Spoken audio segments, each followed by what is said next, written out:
तो hello guys, आज हम लोग पढ़ने वाले हैं क्लास 11 मैथ प्रश्नावली 1.2। ठीक है ना। तो 1.2 के जो पीछे का प्रश्नावली 1.1 है उसको मैंने डिटेल में हल करा दिया है। अगर आप लोगों ने वो वीडियो नहीं देखा है तो भाई जाकर देख लीजिए, ठीक है ना। और उसका लिंक मैंने अपने डिस्क्रिप्शन बॉक्स में दे दिया है। ठीक, अब देखिए, जो प्रश्नावली 1.2 का पहला क्वेश्चन है, बोला है कि निम्नलिखित में कौन से रिक्त समुच्चय के उदाहरण है। ठीक है, तो देखिए, सबसे पहले इस प्रश्नावली को हल करना है तो आपको रिक्त समुच्चय का पता होना चाहिए कि भाई रिक्त समुच्चय होता क्या है। तो चलिए सबसे पहले मैं आपको समझाता हूँ कि ये रिक्त समुच्चय क्या होता है ना। उसके बाद हम लोग क्वेश्चन हल करेंगे। ठीक है भाई, तो हमको समझना क्या है कि भाई रिक्त समुच्चय क्या होता है ना। रिक्त समुच्चय, देखिए, एक समुच्चय जिसमें एक भी अवयव नहीं होता है उसे हम लोग रिक्त समुच्चय कहते हैं ना। तो मैं थोड़ा सा लिख देता हूँ फिर आपको समझाता हूँ अच्छे से। इसका परिभाषा क्या होगा कि एक समुच्चय, एक समुच्चय जिसमें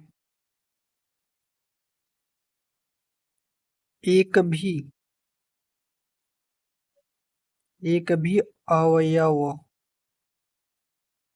नहीं होता, नहीं होता है, रिक्त समुच्चय, या इसी को शून्य समुच्चय, मतलब जब एक को अवयव होगा नहीं करेगा तो शून्य होगा ना। तो शून्य समुच्चय कहलाएगा, एक भी उसका अवयव नहीं होगा ना। इसी को हम लोग कहेंगे क्या, रिक्त समुच्चय। रिक्त समुच्चय का मतलब एक को अवयव मिलेगा नहीं आपको। कैसे नहीं मिलेगा, अब यह समझाता हूं। देखिए, जो रिक्त समुच्चय होता है ना,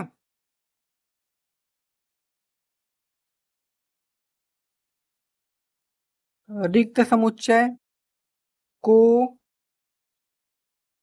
हम प्रतीक फाई द्वारा प्रदर्शित करते हैं। फाई अथवा, ऐसे अथवा लिखना है यार, अथवा ये जो मझला कोष्टक नहीं होता है उससे हम लोग उसको दर्शाते हैं। ठीक है ना, मझले कोष्टक से प्रदर्शित करते हैं। ठीक है, यह होता है रिक्त समुच्चय। रिक्त समुच्चय का मतलब इसका एक भी अवयव इसमें नहीं होगा। ठीक है ना। अब इस सवाल कैसे लगेगा, समझ में तो आ नहीं रहा है। तो चलिए मैं अभी यहाँ आपको एक सवाल देकर बताता हूँ कि कैसे ये सवाल पर लगेगा। अब देखिए क्वेश्चन नंबर 1, तो पहला इसका सवाल ले लेते हैं। देखिए, अब देखिए पहला क्या बोला है, पहला बोला है कि दो से भाज्य विषम प्राकृतिक संख्याओं का समुच्चय। अब हमको बताना है कि रिक्त समुच्चय है कि नहीं है। तो दो से भाज्य मतलब दो से कट जाए ऐसी हमको विषम प्राकृतिक संख्याओं का समुच्चय बताना है। तो भैया दो से कट जाए ऐसी कोई संख्या है जो विषम भी हो, तो क्या करोगे, पहले आप इसका जो इससे प्रदर्शित करते था मझला कोष्टक बना लो। पहला क्वेश्चन है तो इसको ए मान लो। अब मुझे एक बात बताना कि ऐसा कोनो संख्या है विषम संख्या कि जो दो से पूरा पूरा कट जाए। तो आप कहोगे सर विषम संख्या तो ऐसा कभी हो ही नहीं सकता, क्योंकि अगर हम 3 लेंगे तो भाई इसे जब हम 2 से काटेंगे तो एक बच ही जाएगा। दो, दो एक कम दो, एक बच जाएगा। अगर हम 5 लेंगे, मतलब कोई भी विषम संख्या आप लो, पूरा पूरा वो कटेगा नहीं ना। कहने का मतलब इसमें एक को अवयव आया नहीं आएगा, मतलब इसका क्या हो जाएगा, जीरो अवयव। तो इसी को हम लोग कहेंगे रिक्त समुच्चय। क्या कहेंगे, रिक्त समुच्चय। ठीक है ना। तो आप लिखोगे कैसे, ऐसे लिखोगे, इस समुच्चय का एक भी अवयव नहीं है। लिखोगे, क्योंकि भाई दो से भाज्य विषम संख्या कोनो हब्बा नहीं है, क्योंकि दो से कोई भी संख्या अगर कटेगी तो सम संख्या हो जाएगी। ठीक है ना। तो आप क्या करोगे, लिखोगे इस समुच्चय का एक भी अवयव नहीं है। तो जब नहीं है, जब अवयव नहीं रहेगा तो समुच्चय होगा, और जब अवयव होगा तो समुच्चय नहीं रहेगा। ठीक है ना? इसलिए मतलब रिक्त समुच्चय। ठीक है ना? इसलिए यह रिक्त समुच्चय होगा। ठीक है ना? क्योंकि इसका जीरो आ गया ना पूरा, क्योंकि कोनो हब्बा नहीं तो जीरो हो गया। ठीक है ना? ये क्वेश्चन नंबर 1 था। अब इसका क्वेश्चन नंबर 2 क्या है? समझ में आ गया? आसान था, हो गया भाई। अब आगे क्या बोला है? देखिए, सम अभाज्य संख्याओं का समुच्चय। सम अभाज्य, तो मुझे एक बात बताना, सम अभाज्य संख्या क्या होती है? सम अभाज्य मतलब अभाज्य संख्या बताओ जो सम भी हो।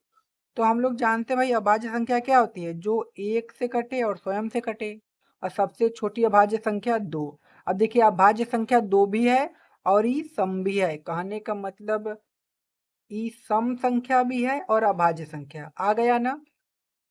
तो जब इस कोष्टक में ई आ गया, इसका मतलब ई रिक्त समुच्चय का उदाहरण ना हो। अगर इस ब्रैकेट में कोई भी अवयव नहीं आएगा तब वो रिक्त समुच्चय होगा। अगर आ गया तो नहीं हो गया। तो आ गया यहाँ पर 2, तो क्या होगा? ये रिक्त समुच्चय नहीं है। तो लिखोगे, चूंकि इस समुच्चय के अवयव है, तो जब अवयव है तो भाई ये रिक्त समुच्चय नहीं है ना। लिख, चूंकि इस, क्या लिखोगे? क्योंकि इस समुच्चय के,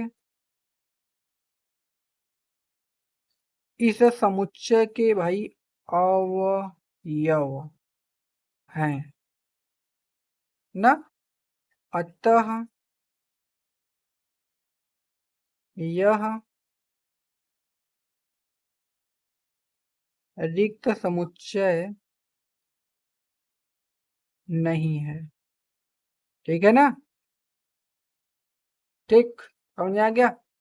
अब चलते हैं अपने क्वेश्चन नंबर 3 पर, देखते हैं क्वेश्चन नंबर 3 क्या बोला है। देखिए क्या बोला है। देखिए, रोस्टर रूप में अगर ऐसे लिखा है ना, ये रोस्टर रूप में लिखा है, इसको हमको समुच्चय रूप में लिखना होता है। ठीक है ना? ये रोस्टर रूप में लिखा है आपको। देखिए बोला है कि यक्स सज दैट यक्स का मतलब उसको कहते हैं कि यक्स का संबंध, यक्स इस संबंध को दर्शाता है। नहीं, जो दूठी बिंदुआ नहीं, इस संबंध को दर्शाता है, उसको अंग्रेजी में सज दैट कहते हैं। तो यक्स सज दैट यक्स एक प्राकृतिक संख्या है, और जो यक्स छोटा है 5 से, और साथ ही यक्स बड़ा है 7 से, ये हमको बताना है। तो चलिए भाई इसको निकाल लेते हैं। कौन सा है?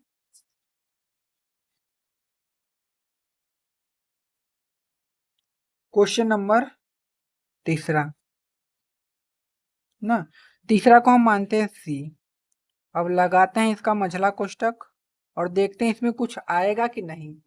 अभी बोला है, दो चीज बोला था। तो एक बोला था यक्स ना, और एक ही बोला था, एक ही का बोला था यक्स, ये वाला चिन्ह।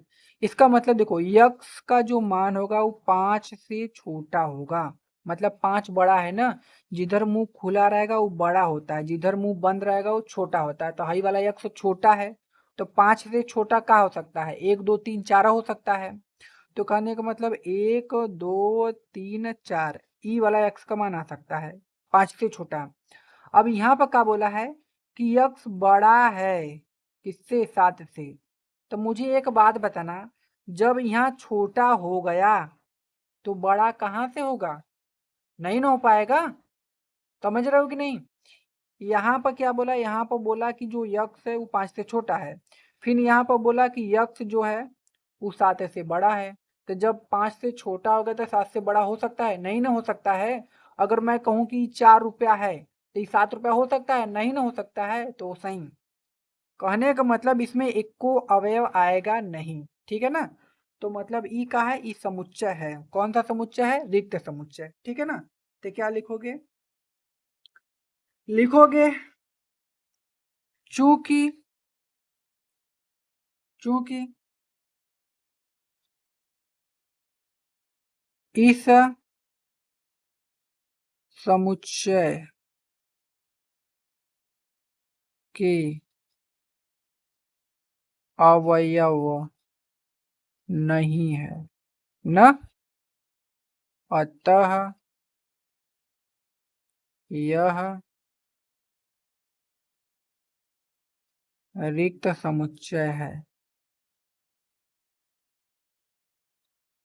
ठीक हो गया। अब क्वेश्चन नंबर 4 देखिए। देखिए y सच दैट y किन्हीं भी दो समांतर रेखाओं का उभयनिष्ठ बिंदु है। उभयनिष्ठ बिंदु का मतलब कटान बिंदु, ठीक है ना। अब मुझे एक बात बताना तुम लोग, मैं इसी जगह समझा देता हूँ आपको। जैसे y किन्हीं दो समांतर रेखा है का उभयनिष्ठ बिंदु पूछा है ना, तो मुझे एक बात बताओ कि अगर कौनो दूठे समांतर रेखा है तो क्या एक दूसरे को कभी काटेंगी? तो आप कहोगे नहीं काटेंगी। तो जब कटवन नहीं करेंगी तो कटान बिंदु आएगा कहाँ से? उभयनिष्ठ का मतलब कटान बिंदु। तो जब कटान बिंदु नहीं आया, इसका मतलब इसका कोई भी अवयव इसमें नहीं आएगा, मतलब ये का है, रिक्त समुच्चय है। ठीक है ना। तो कौन सा क्वेश्चन था ये हमारा? चौथा था ना, तो इसको मैं मान लेता हूँ डी। तो भाई इसमें इसका कौनो एलिमेंट्स आएगा? नहीं आएगा। क्यों? क्योंकि भाई समांतर रेखा कभी कटबा नहीं करेगा ना, तो जब कटेगा नहीं तो कौनो इसका इसमें अवयव नहीं आएगा। कहने का मतलब यह रिक्त समुच्चय है, खाली लिख दो, यह रिक्त समुच्चय है। ठीक, क्योंकि इसमें जीरो अवयव है। अब आगे आगे क्या बोला है, आगे चलते हैं। तो अगला देखिए, अगला क्या बोला है कि भैया है, क्या बोला है कि निम्नलिखित समुच्चय में से कौन परिमित है और कौन अपरिमित है, हमको बताना है। तो देखिए, परिमित का मतलब ना जिसको हम गिन सके। परिमित का मतलब क्या होता है? ये परिमित का मतलब जिसको हम गिन सके। गिन सके इसका मतलब लास्ट पद आपको दिया रहेगा। इसका मतलब होता है ना, परिमित का मतलब आपको कह सकते हैं, अगर इंग्लिश में कहना हो तो फाइनाइट, इसको इनफाइनाइट। फाइनाइट का मतलब जिसको हम गिन सके, जिसका अंतिम पद दिया हो। और इसका मतलब अपरिमित का मतलब जिसको हम गिन ही ना पाए। इनफाइनाइट जिसका अंतिम पद हमको नहीं पता हो, उसे अपरिमित कहते हैं। ठीक है ना, समझ गए। जिसको हम गिन सकते हैं, जिसका लास्ट पद दिया रहेगा, परिमित। जिसको हम नहीं गिन सकते हैं और जिसका लास्ट पद नहीं दिया होगा, उसे अपरिमित कहेंगे। कौनो दिक्कत यहाँ तक नहीं, इतना आसान बात है, जानी जीवा। अब क्वेश्चन नंबर 1, वर्ष के महीनों का समुच्चय। अब वर्ष के जो महीने हुए, महीने का मतलब जैसे मैं आपको समझा रहा हूं। क्वेश्चन नंबर कौन सा है भाई? हाँ, क्वेश्चन नंबर ये है दूसरा। अब वर्ष का जो महीना हुआ उ तोहर का हो सकलन भाई? तो जो वर्ष का महीना हुआ उ का हो सकलन? जैसे जनवरी, JANUARY ना, फरवरी, फिर मार्च, अप्रैल, मई, जून, जुलाई, अगस्त, सितंबर, अक्टूबर, नवंबर, दिसंबर। तो मैं यहाँ पर डॉट डॉट डॉट करके लास्ट में दिसंबर लिख देता हूँ ना। तो मुझे एक बात बताओ कि जनवरी, फरवरी, मार्च, अप्रैल तुम गिन नहीं पाओगे? गिन लोगे ना। तो जब गिन लोगे मतलब अंतिम पद दिया है, देखो दिसंबर लास्ट में आता है कि नहीं, तो लास्ट पद दिया है, मतलब यह क्या है, कौन सा समुच्चय है? तो ये परिमित है। तो लिखोगे क्या? यहाँ पर खाली आप लिख देना परिमित, परिमित समुच्चय, बस ये लिखना है। कौन दिक्कत भाई? ना दिक्कत। तो ये कौन समुच्चय होगा? परिमित समुच्चय। कौन दिक्कत? जनवरी फरवरी को तो भाई गिन ही लेंगे, तो पहला था इसका। दूसरा, इसी में मैं बता देता हूं ना, ई देखो, ई का है, ई परिमित है आपका ना, ई का है परिमित ना, याद कर लेना। अब देखो यहाँ पर लिखा है 1 2 3 डॉट डॉट डॉट। अभी 1 2 3 है डॉट डॉट डॉट, कहाँ तक गया है हमको खुद नहीं पता, मतलब अनंत तक गया है। तो इसे गिन पाओगे क्या? तुम नहीं गिन पाओगे, तो ये होगा अपरिमित का होगा। तो आप लिखोगे अपरिमित। ठीक है ना, कौन दिक्कत? ना दिक्कत। अब देखा, यहाँ 1 2 3 डॉट डॉट डॉट 9900 मतलब 1 से 100 तक गिनती है और लास्ट पद दिया ही है। तो भाई 1 से 100 तक गिनती तो हम गिन ही सकते हैं और लास्ट पद दिखा दे दिले हो, तो मतलब ये का है परिमित, मतलब एक तू गिन सकल। तो यहाँ पर लिखो परिमित। परिमित कौन दिक्कत ना दिक्कत। आगे देखो 100 से बड़े धन पूर्णांकों का समुच्चय। अब 100 से जिसे बड़ा काका हो सकला, तो 100 से बड़ा 101 102 103 हो सकता है, 104 हो सकता है ना, 200 हो सकता है, 500 1000 2 लाख बहुत हो सकता है। तो हमको पता है नहीं अनंत तक जा सकता है। तो कहीं ना कहीं का है अपरिमित समुच्चय। तो हम इसे क्या लिखेंगे अपरिमित। कौनो डाउट भैया? डाउट कौनो न हो चाहिए क्योंकि बहुत ही आसान है। ये अपरिमित, इसको गिन ही नहीं पाएंगे। अब 99 से छोटे अभाज्य पूर्णांकों का समुच्चय। अब एक बात बतावा, 1 से लेकर 99 तक जितना भी अभाज्य संख्या हुआ का तू न गिन पाऊ बा?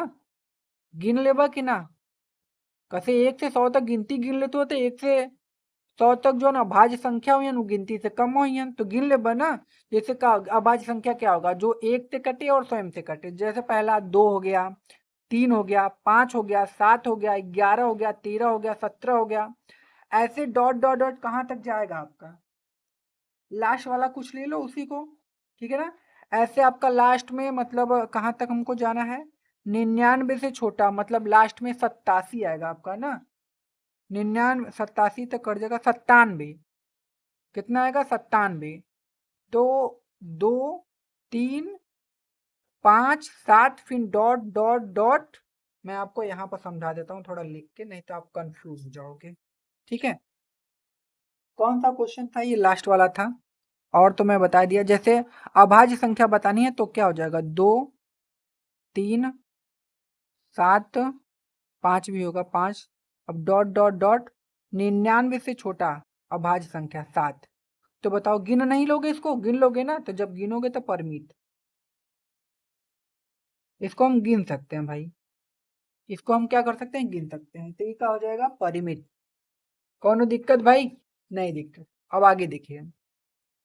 देखिए आगे क्या बोला है कि निम्नलिखित समुच्चय में से प्रत्येक के लिए बताइए कि कौन परिमित है और कौन अपरिमित समुच्चय है। मतलब कौन परिमित समुच्चय है कौन अपरिमित। ठीक है, तो भाई वो हमने ऊपर पढ़े ही देखा है।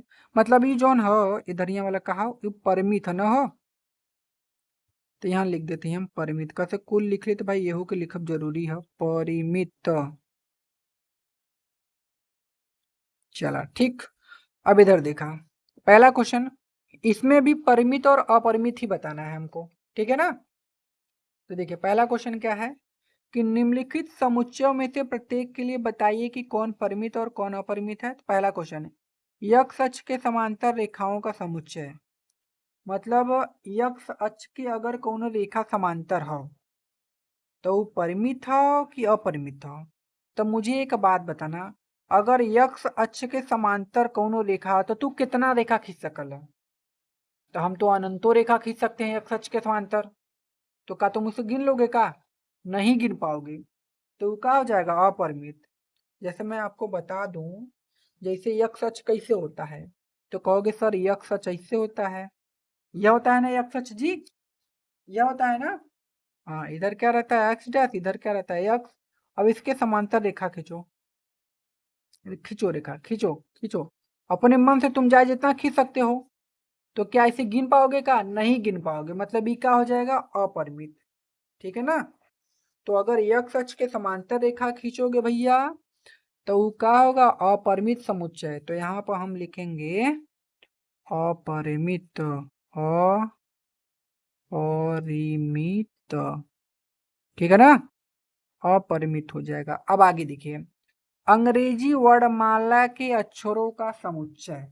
तो भैया हम लोग जानते हैं कि अंग्रेजी वर्णमाला में ए से लेकर जेड तक अक्षर आते हैं जिनको हम लोग गिन सकते हैं आराम से। मतलब ये कहा परिमित समुच्चय, तो जानी जाइबा ई का है परिमित समुच्चय। इसको हम लोग गिन सकते हैं ना, 26 होता पता है। उन संख्याओं का समुच्चय जो 5 के गुणज है। 5 के गुणज मतलब 5 से कट जाए या 5 से गुणा हो जाए। जैसे क्या हो सकता है 5, फिर 5 दूना के 10, फिर 5 तिया 15, 5 चौका 20, 5 पचे 25, 5 छक 30। अभी कहाँ तक जाएगा तुमको पता है? नहीं पता है, अनंत तक जाएगा। तो ई भी का होगा अपरिमित, क्योंकि 5 का गुणज मतलब 5 के पहाड़ा में आ जाए ना। तो भाई 5 के पहाड़ा में तो बहुत सारी संख्या आएंगी। तो क्या सबको हमको पता है? नहीं पता है ना। तो इसको क्या लिखोगे? अपरिमित। अपरिमित, ठीक है ना भैया? कोनो डाउट ना हो चाहिए, ठीक है ना? अब पृथ्वी पर रहने वाले जानवरों का समुच्चय। अब पृथ्वी पर जितना भी जानवर हुन, अब तो के लगी कि ई भाई पृथ्वी पर तो बहुत जानवर हुन, एक तो हम गिन ही नहीं पाए। लेकिन ऐसा बात नहीं है, पृथ्वी पर जितने भी जानवर है ना उसको आप अगर गिनना चाहो ना तो आप गिन सकते हो, ठीक है ना? तो मतलब पृथ्वी पर जितने भी जानवर है उसको आप गिन सकते हो, ठीक है ना? अगर गिनना चाहो तो वो क्या हो जाएगा? वो हो जाएगा आपका परिमित। परिमित, ठीक। अब आगे देखिए, मूल बिंदु से होकर जाने वाले वृत्तों का समुच्चय।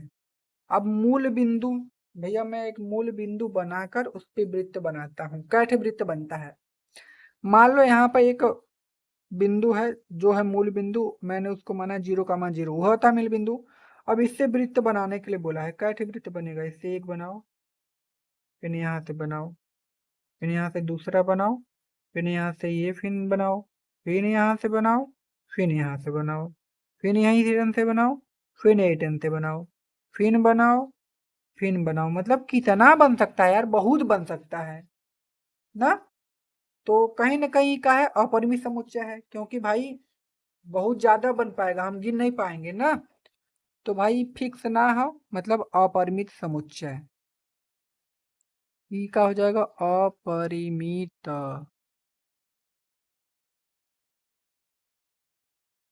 ठीक है ना? ये क्या हो जाएगा? अपरिमित। ठीक। अब आगे देखिए, निम्नलिखित में बताइए कि a बराबर b है अथवा नहीं। मतलब a बराबर b, बहुत ही आसान ही था, अब तुम ही लोग बता दोगे। चलो पहले क्वेश्चन को लिख लेते हैं फिर बताते हैं, ठीक है ना? तो क्या करते हैं, इसको हम लोग करते हैं थोड़ा सा साइड भाई, और क्वेश्चन को हटाते हैं इसको।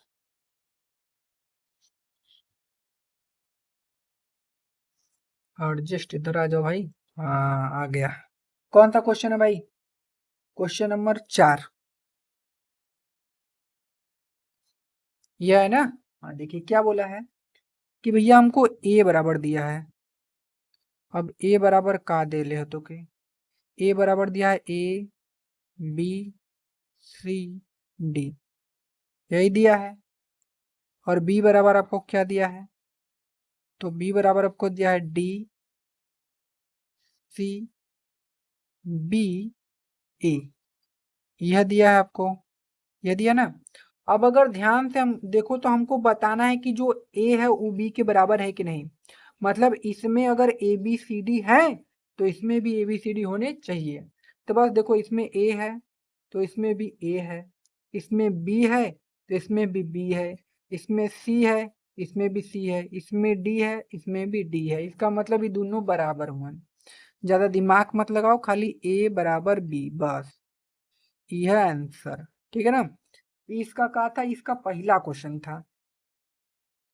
अब अगला दूसरा इसका देखिए, दूसरा में क्या बोला है कि a बराबर आपको क्या दिया है? 4 दिया है, 8 दिया है, 12 दिया है और आपको 16 दिया है, ठीक है ना? और b बराबर आपको क्या दिया है?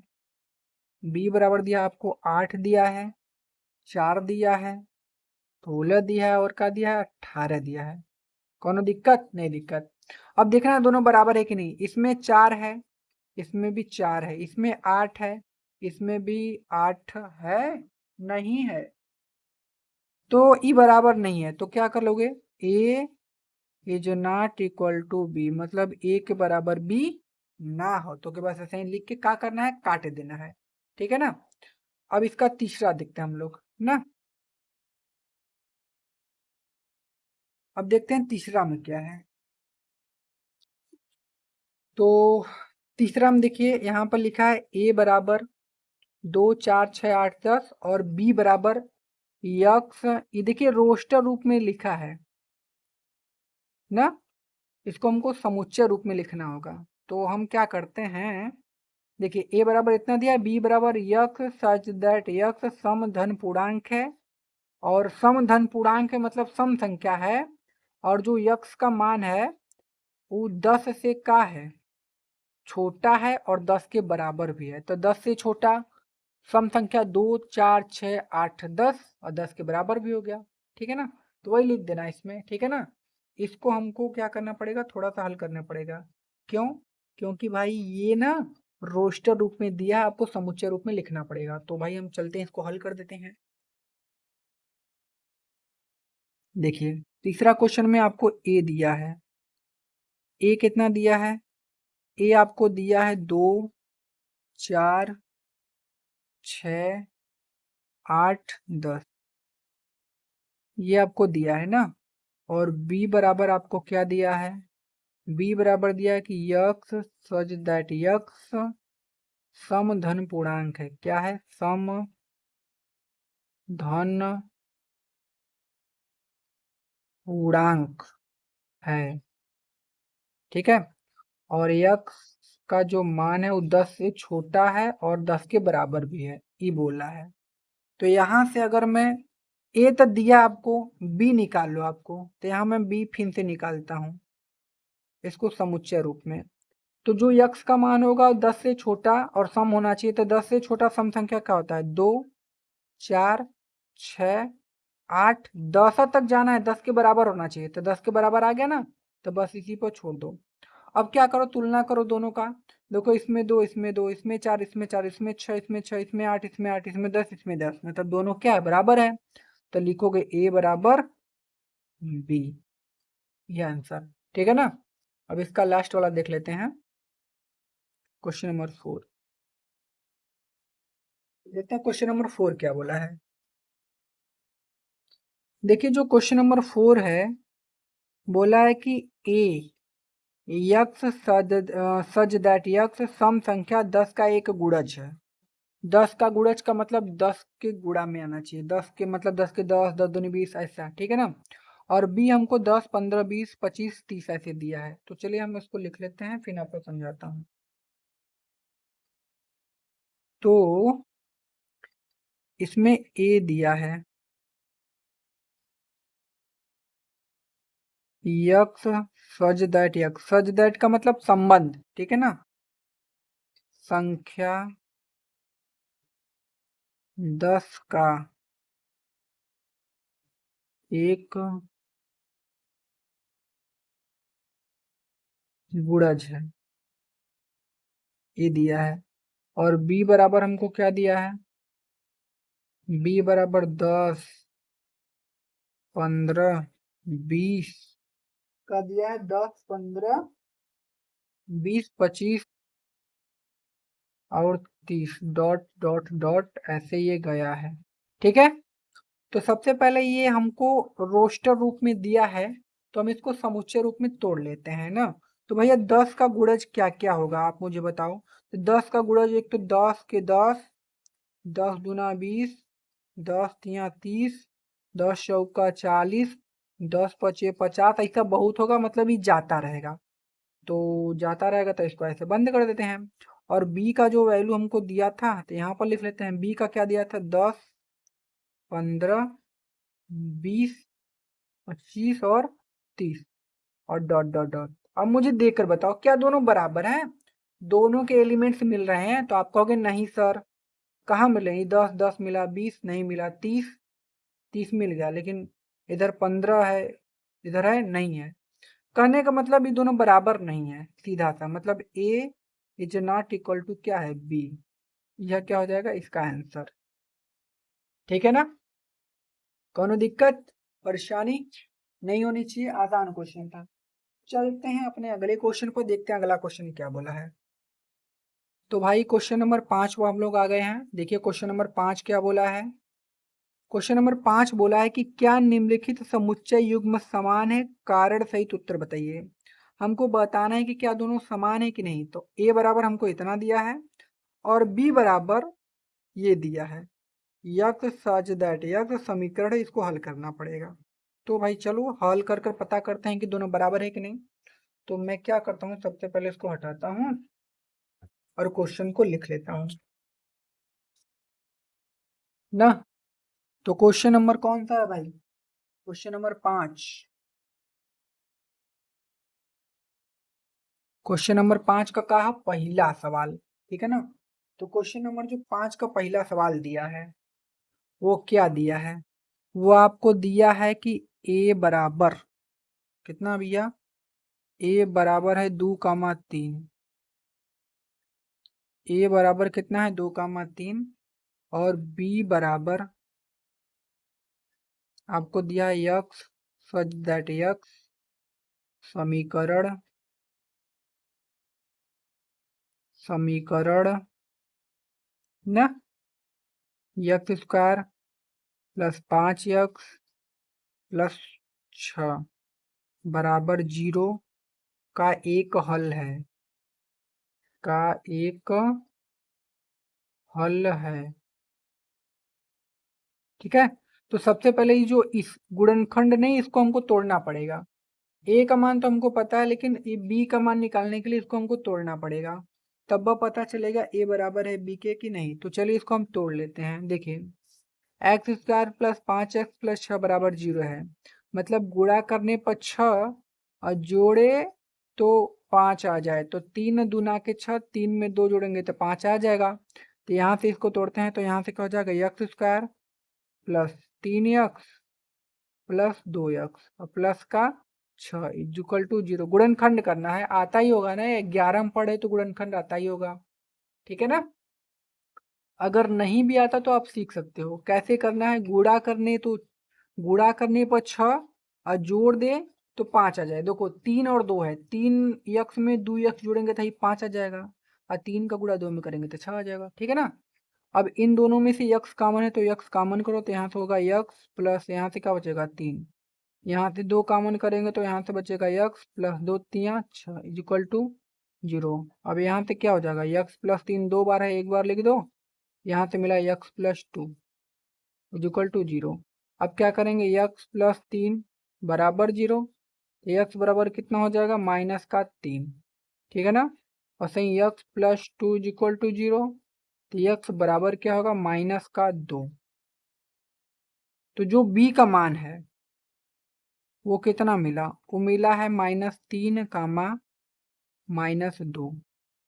क्या ए का मान बी के मान के बराबर है, नहीं बराबर, क्योंकि ये दोनों माइनस में है, ये दोनों प्लस में है।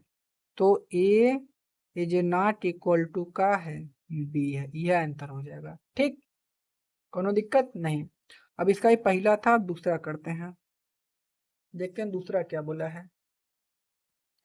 देखिए दूसरा जो है हमारा, दूसरा बोला है कि कहाँ भाई, ये है ना, यक्स सच दैट यक्स शब्द फालो का एक अक्षर है और वाई सच दैट वाई शब्द होल का एक अक्षर है। इसको हमको क्या करना है, बताना है कि ये बराबर है कि नहीं। तो चलिए मैं आपको बता रहा हूँ कैसे लिखना है।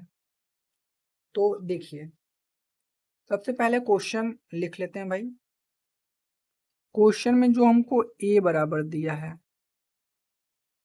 वो क्या दिया है, ए बराबर दिया है कि यक्स सच दैट यक्स ना शब्द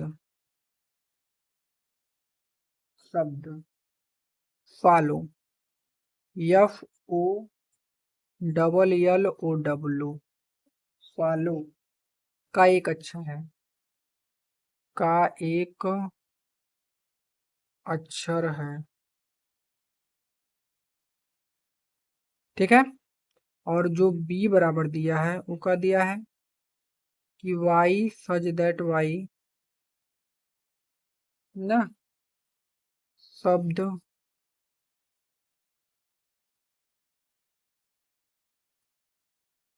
WOLF का एक अक्षर है।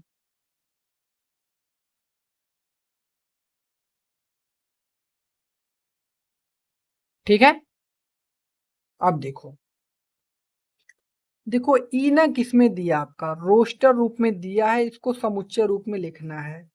तो चलिए हम लोग क्या करते हैं, इसको हम लोग समुच्चय रूप में लिख लेते हैं। यहाँ पर लिखेंगे ए। अब देखिए ये फॉलो, जब हम समुच्चय रूप में लिखते हैं ना, तो जो भी अक्षर रिपीट होता है हम उसको खाली एक का बार लिखेंगे। क्या बार लिखेंगे? एक का बार। दो बार उसको हम लोग नहीं लिखते हैं, ठीक है ना। तो यहाँ पर हम लिखेंगे यफ ना, कामा फिर ओ, फिर कामा यल, दो बार है तो एक का बार। फिर देखिए ओ आ गया, वो हमने लिख दिया, फिर यहाँ पर डब्लू, ये हो गया, हम लोगों ने लिख दिया इसको, ठीक है ना। अब बी वाला क्या था, तो बी वाला यहाँ पर ओ तो सिंगल सिंगल ही है, WOL और क्या है एफ। अब आप मुझे बताइए कि ये दोनों सेम है कि नहीं, तो आप कहोगे हाँ सर सब मिला। यहाँ पर डब्लू है, यहाँ भी डब्लू, यहाँ पर ओ है, यहाँ भी ओ, यहाँ पर यल है, यहाँ भी यल, यहाँ पर एफ, यहाँ भी एफ, मतलब दोनों समान है। तो हम क्या लिखेंगे कि ए बराबर बी, बस यही हमारा क्या हो जाएगा इस क्वेश्चन का आंसर, ठीक है ना। तो अब हम क्या करते हैं, चलते हैं अपने अगले क्वेश्चन पर, देखते हैं हमारा अगला क्वेश्चन क्या बोला है। यहाँ पर देखिए अगला क्वेश्चन बोला है कि नीचे नीचे दिए गए समुच्चयों में समान समुच्चयों का चयन कीजिए। समान समुच्चय का मतलब ये जो ए है वो किसके बराबर है, ठीक है ना, ऐसा हमको बताना है। तो जो आप करते आ रहे हो कि कौन कौन मिल रहा है उसी को बताना है। तो मैं इसको होमवर्क दे दूं क्या, होमवर्क दे दूं कि करवा दूं? चलो करवा ही देता हूँ। वैसे तुम लोग तो करोगे है नहीं, ये करोगे? अगर करोगे तो मैं छोड़ देता हूँ, अगर नहीं करोगे तो भाई फिर तो मुझे करवाना ही पड़ेगा, क्योंकि तुम लोग नहीं करोगे तो भाई हम ही करेंगे ना। क्वेश्चन नंबर 6, क्वेश्चन नंबर 6 में पहले हम क्या करते हैं, क्वेश्चन लिख लेते हैं भाई, ठीक है ना। उसके बाद देखते हैं क्या क्या करना है। तो भैया हमको ए का मान दिया है, ए का मान का दिले हो, ए का मान दिया है 2, 4, 8 और 12, यह दिया है ना, हाँ यह दिया है। बी का मान क्या क्या दिया है, बी का मान 1 2 3 4, 1 2 3 4, ठीक है। सी का मान क्या क्या दिया है, सी का मान 4 8 12 14, ठीक है ना। डी का मान क्या क्या दिया है, डी का मान 3 1 4 2, 3 1 4 2, ठीक है ना। और सी का मान, सी का मान क्या क्या, अरे सॉरी सी का हो गया ना, ए बी सी डी। ई का मान, ई का मान क्या क्या दिया है, ई का मान -1 और 1 दिया है, ठीक है ना। और एफ का मान, एफ का मान आपको दिया है 0 कामा ए, ये आपको किसका ये मान दिया, एफ का मान। और एक आपको एच का भी मान दिया, एच का मान दिया है इतना 0 कामा 1, ठीक है ना। कोनो दिक्कत है यहाँ तक? नहीं दिक्कत। अब बताना है कौन बराबर है किसके, ठीक है ना। तो चलिए भैया बताना स्टार्ट करते हैं। तो सबसे पहले हम क्या करते हैं, ए को देखते हैं ए किसके बराबर है। तो भाई ए का जो दिया हमको 2 4 8 12, यह ए। अब देखो भाई इसमें कहीं 2 4 8 12 है, 2 4 8 12, 2 4 8 12 किसी में नहीं है, 2 4 8 12 लौक रहा है आपको, 2 4 8 12 किसी में नहीं लौका, मतलब ये किसी के बराबर हब्बा नहीं है, तो इसको छोड़ दो। अब बी को लो, अगर बराबर नहीं तो उसको छोड़ के आगे बढ़ो, 1 2 3 4, यह है ना बी वाला भाई, तो आप कहोगे हाँ सर यही है। तो अब देखो 1 2 3 4 किसी में है, यहाँ पर सी डी में देखो 1 2 3 4, मतलब ये डी वाला बराबर है, तो डी वाला एलिमेंट यहाँ पर लिखो। तो डी का जो एलिमेंट है वो का है 3 1 4 2, जो कि इसके बराबर है, जो कि इसके क्या है बराबर, तो लिखेंगे b बराबर d। ये मिल गया।